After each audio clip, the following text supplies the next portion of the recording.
காளான் இந்த மாதிரி கட் பண்ணி ஒரு 1/2 கிலோ அளவு எடுத்துக்கோங்க. மண் சட்டி அடுப்பில் வச்சு ஹீட் பண்ணிக்கலாம். மண் சட்டி ஹீட் ஆனதும் 2 டேபிள் ஸ்பூன் அளவு நெய் ஊற்றிக்கிங்க. நெய் வேணான்னா எண்ணெய் ஊற்றிக்கலாம்.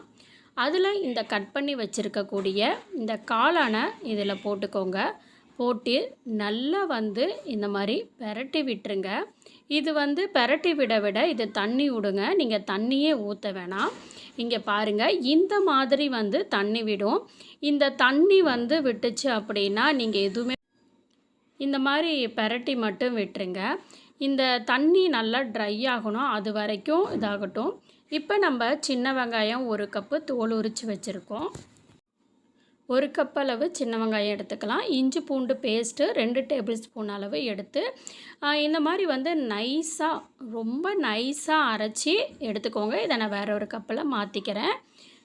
இப்போது இந்த இதில் பாருங்கள், அந்த காளானில் இருந்த தண்ணி எல்லாம் வற்றி இந்த மாதிரி ட்ரை கண்டிஷனல் வந்துருச்சு.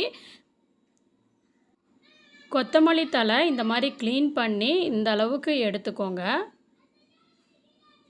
இதை நல்லா அலசிட்டு இதை மிக்ஸி ஜாரில் போட்டு இந்த மாதிரி நல்லா நைஸாக அரைச்சி எடுத்துக்கலாம். இப்போது அடுப்பில் ஒரு மண் சட்டியை வச்சு நம்ம அதை ஹீட் பண்ணிக்கலாம். ஹீட் ஆனதுக்கப்புறம் 3 டேபிள் ஸ்பூன் அளவு எண்ணெய் சேர்த்துக்கோங்க. எண்ணெய் சூடானதும் ஜீரகம் 1/2 ஸ்பூனு சேர்த்துக்குங்க. அதுக்கப்புறம் நம்ம அரைச்சி வச்சுருந்தோம் இல்லைங்களா, அந்த வெங்காயம் இஞ்சி பூண்டு பேஸ்ட்டு அதை கலந்துக்குங்க. கலந்து இந்த மாதிரி நல்லா பரட்டி விட்டுருங்க. நல்லா கலந்து விடுங்க. எண்ணெயிலேயே அது நல்லா வேகட்டும். இப்போ 2 பச்சை மிளகாய் மட்டும் கீறி அதோட சேர்த்துக்கோங்க.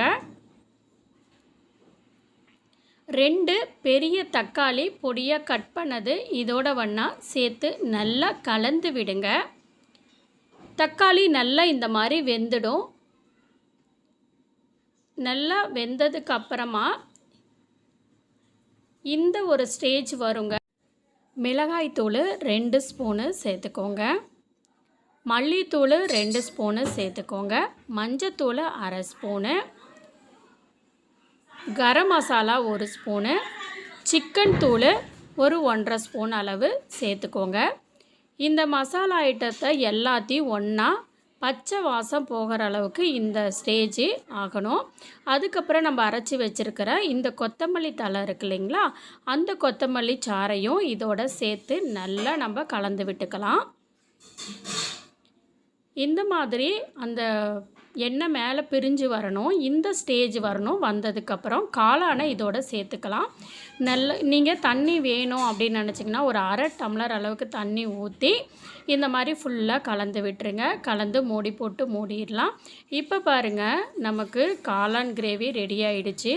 அந்த எண்ணெய் மேலே மிதந்து வருது பார்த்திங்களா, இதுதான் அந்த ஸ்டேஜ். இந்த ஸ்டேஜில் நம்ம கொத்தமல்லி தழை தூவிக்கலாம். தூவி நல்லா பரட்டி விட்டுக்கலாம்.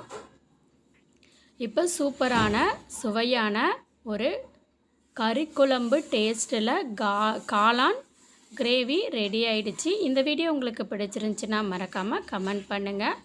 அடுத்து உங்களுக்கு சமையல் வீடியோ வேணும் அப்படின்னா மண் பானையில் சமைக்கக்கூடியதை எப்படின்னு நான் உங்களுக்கு சொல்லித்தரேன். Thanks for